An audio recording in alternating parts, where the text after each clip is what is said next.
3 quick questions with a professional. I am here at Global. It's before the show started. We're here with Selfie and Adriane Alvord. Yep. Am I saying it correctly? You are. Hi, guys. I messed up the last interview. So sorry.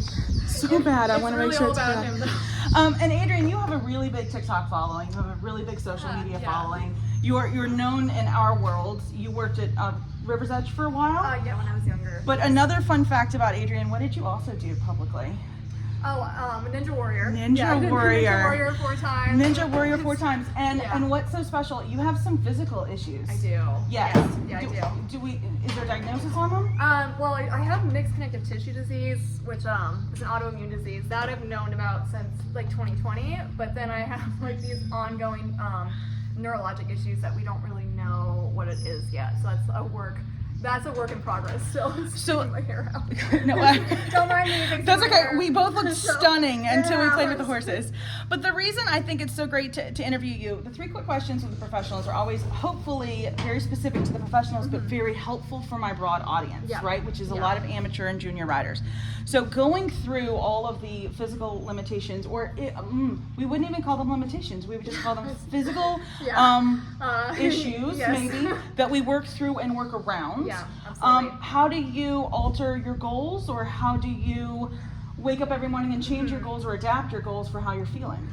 So my medical issues and adversity in life honestly just motivate me more. They always have. Like whenever I feel like it should be the opposite. Like you should be more motivated when life is going great. But I'm more of like if I'm having a hard time, I just want to kind of prove that like you can do anything, put your mind to, and I've always really believed in that. Like I have issues seeing most of the time, so I have a hard time seeing the center line, which is because the center line moves. But you know, it makes me a more feeling rider because now I have to actually feel like where I'm at in the ring and on the horse versus like looking. And so that's just something I had to like adapt to. Which is great because in my training, and I try not to post a lot of training stuff because I don't want people to chastise my riders. So I'm very specific and very That happens protective a lot of all of my online. riders. Yeah.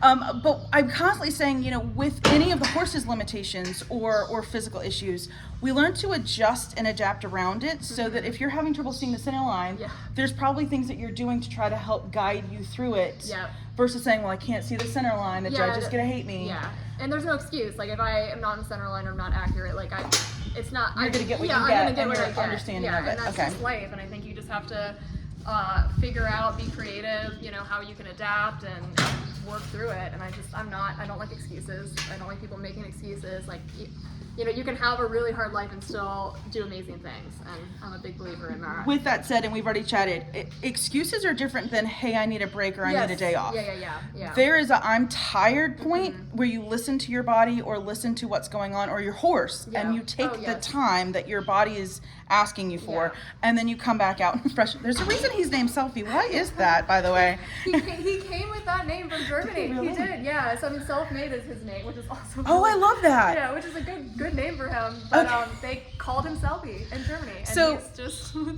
Segue into question 2. Adriane, for a lot of you all who know her from social media, is probably more well known for this young lady behind me right here than she is from Selfie. However, what I do like, so the question really is, can we start with the inexpensive-ish horse and bring it along? Yes. What a lot of you all see with Selfie is Adriane's great at showing you what it's like going through the Grand Prix in a double, a single, and with the bitless bridle. And they're all completely different, and they're not quite the same as far as what the quality is. I really like that experiment. It was because great. It was very interesting for me too. And some things actually were better in the bitless, but then there were other things where you're like, wow, the refinement of the double did really help in certain spots. And help guide him and help him with support as well. Yeah, and he sat a little bit better. You know, his double bridle, his fit is like, it's literally like rubber. It's like the most non-curb bit there is because he's so strong, but he's so sensitive. So like if it's too strong, he's just like it's really backed off. So and we constantly are adjusting. But so the question is, she got him for a minimal amount in Germany. Yes. He came with a little bit of quirkiness. Did you Selfie? And then you brought him along. Yeah. Do people all have to buy 6-figure or even like high 5-figure horses? No, and I still could never afford that now. I think if you If you're patient and creative and you find like the right trainers to help you, like I've been really fortunate. I ride with George Williams, and he is like, I love him like to death. He's so patient and so kind, and like there was never like frustration. It was more of like us racking our brains together, like how do we figure this out? Because he was super challenging in the changes. Like he was, and now there is highlight, and like then in the ones, like once he had his tempies down, then he learned the one tempies. Like again, then we both were like, up at night. That's like the kind of trainer he is. Like he's just well, that's thinking. the fun part, right? Yeah. Is we get to say, well, this doesn't work. Oh my God, now we got to go back to the drawing board. Yeah. Don't just keep doing the same thing over and over. Right. Again. And so the abuse is called out a lot because it's our job to figure out what works best within the requirements that we have, right? So mouth open. And sometimes it doesn't look pretty, you know. And also, like you were saying earlier, like each horse is different, and so like some are gonna get like really low and curl. Like we don't want, like he was like that. He used to curl into a ball when he came over, right? Which is normal. And he's a Sandro line horse, which is also very typical of Sandros. It doesn't feel, you don't want them to be, I don't want him to be like that. It's not a good feeling. I do wish more amateurs would not stress about the curling so much. It is them looking for the mounts, because I see a lot of amateurs constantly popping. And then they only get more dull. And then they just curl more, or the opposite, they drop their backs and go up. And so like it really is them looking sometimes for their balance. And so like you'll see a lot of us let it go. However, it's really hard for someone like Adrian, who's going to be in the warm-up, worried about cameras. Not this one. Worried about cameras because it's a moment in time, and I really want to employ everybody to learn.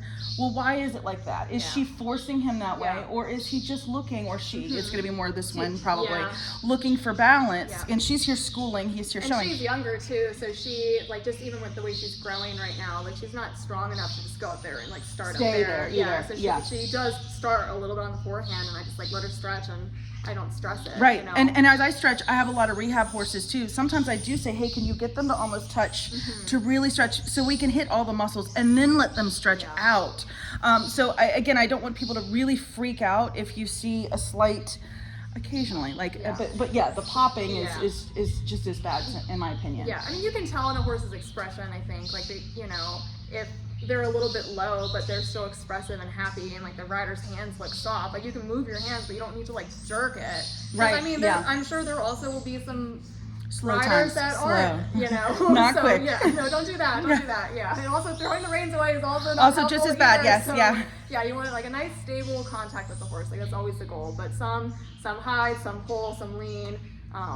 This one he likes to lick, but he does it in a halter.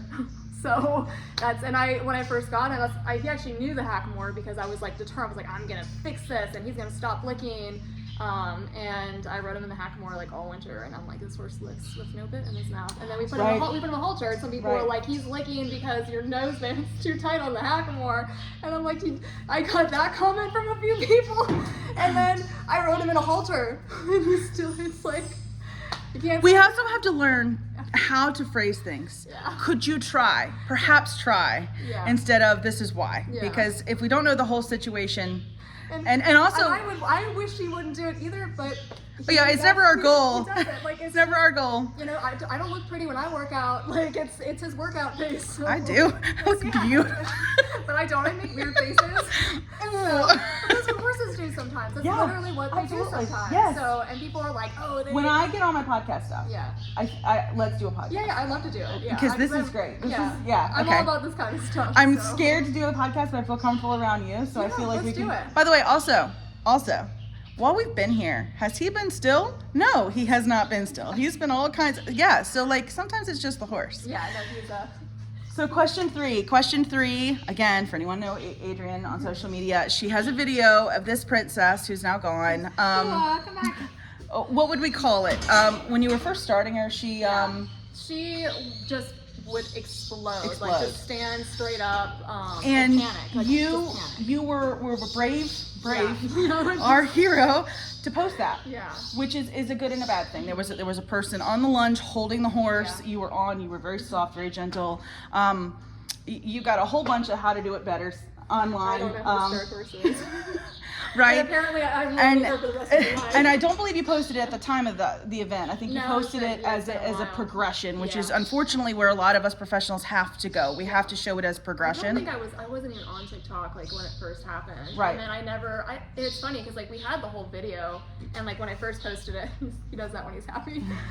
When I first posted that video, I just had like the actual incident, and then I went back and found it on an old phone. I was like, oh, this is really interesting to actually watch the progression is important for us, especially for our students. Yeah, and it was, it was like, oh, that was, really interesting. And a lot of people gave Kathleen, my groom at the time, a lot of hate from the first. Oh, so much hate, because they were like, she shouldn't have ran away. I'm like, she had a foot like this big in her face, and they're like, she shouldn't have let go. She didn't let go. She never let go, right? She got out of the way and then she came back.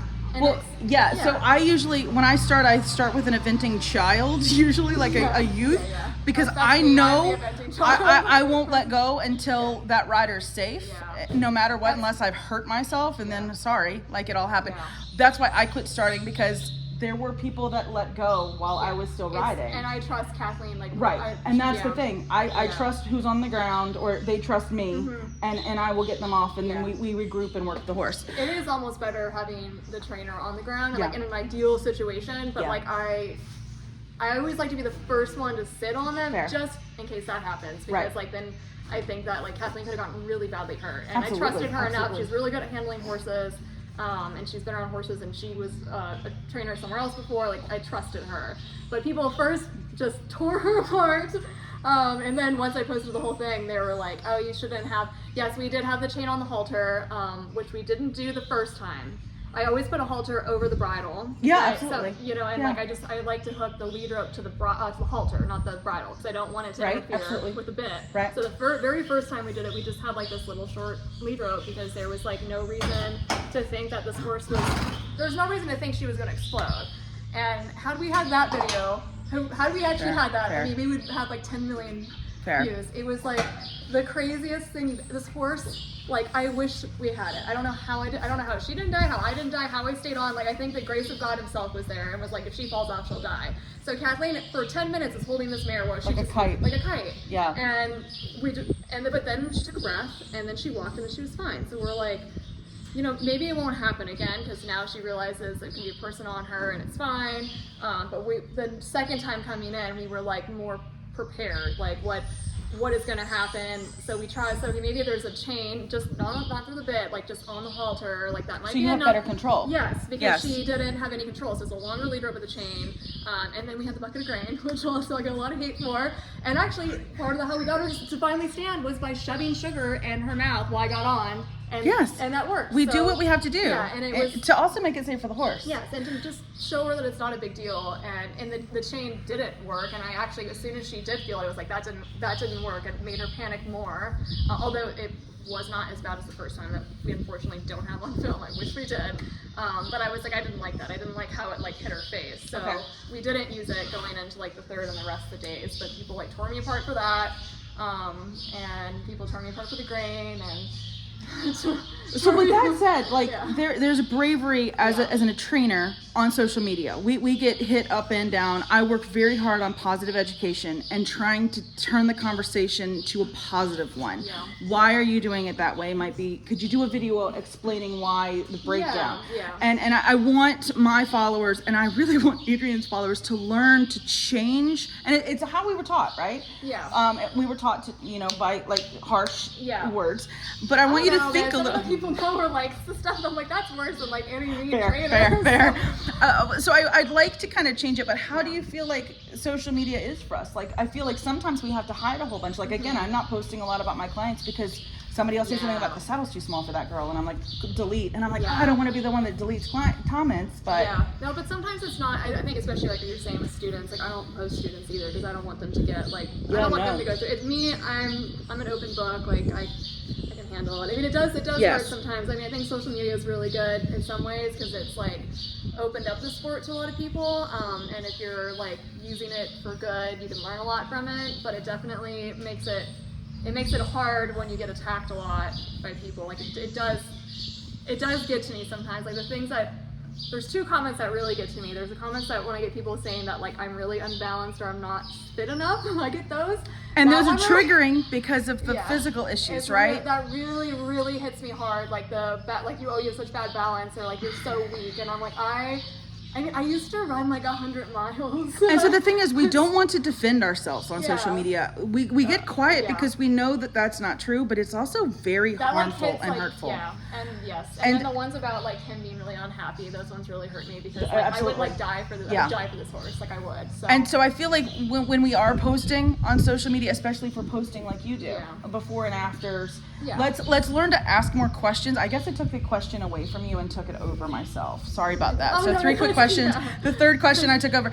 I really want to implore people Yeah. to change the way that you respond on these videos. You can say, you can speak your mind. Like you can say, like, why is he doing that? Or, you know, you can freedom of speech.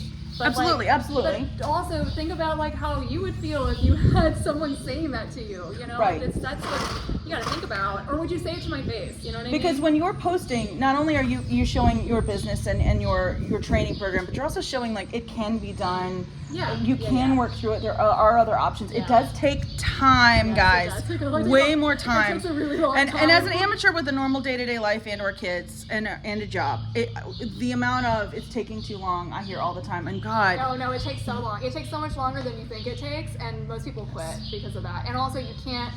I'm very like avid about this. Like, do not push the horses. No. Let them take their. My horses work 4 days a week. He maybe works 5 days. Maybe works 5 days a week, and then the next week has 3 days. Like it's. And if you are you're physically active, you know that you get sore. So Yes. if you're not going to take a horse to Grand Prix Mentally, in 1 year, too. yeah, and it's just not, and they hate it. They hate it if you work them all the time. And I Yeah. cannot, when I have a student come in and they want the horses worked like 6 or 7 days a week, I'm like, you're at the wrong barn. That Right. is not, That's- that's not what we do. it's going past 3 questions, but Yeah. that's really Yeah. it's becoming the beginning of our podcast. Yes, it is, yeah. I love that. Yeah. I've learned that at 38, 39, 40. Yeah. I'm not the right trainer for you. Yeah, I, just know. I'm not going to ride a Because- clock. Yes, I'm not yes. going to ride the week Yep. schedule. I can't tell you what the week schedule. I Yeah. can vaguely say what I'd like to see from Yeah. this week, but one day is going to lead to the next for Yeah. this horse. And you don't know, you could go in with a plan and then the horse is going to tell you what they need. Absolutely. So, like, you can't, like, I'm not a big fan of being like, I'm going to work on X, Y, and Z today because I get on and I feel and then I go from there. And I do the same thing with my students. So, if they do great, we're done in 20 minutes. You know, that's Yeah. just how it is. Yes. Yes. And that's yes, really you know, important. if you're going to the Grand Prix, you do have days where you work on just fitness. And those and the Grand Prix horses, like their rides are normally longer because there's more to it. Yeah. But once they get good at it, you actually can do less and Yes. you back off. So like he's getting to that point now. I don't have to like have as long of rides because he knows the tusk. So you know now it's just like keeping him fit, keeping him happy. So. Well, I can't thank you enough. I'm so glad I came over. Thank you so much. I Yeah, really absolutely. appreciate It it was so so much. much fun. She's so beautiful. She's even prettier in person. Oh, you're too kind. The lighting over here is just bad. It's not good lighting at all. Thank you so much, and Yeah. best of luck this weekend. Thank you. Please go follow her on all social media, and it's Adriane Alvord Dressage. Yes. With is it .com? It's got like the I think it's my website is Alvord Dressage. I think it's on my TikTok. On your TikTok. Okay, perfect. This So, will be on YouTube. yeah. We're gonna share it with TikTok also. Thank you Yeah. again so much. Yeah, I really awesome. appreciate it.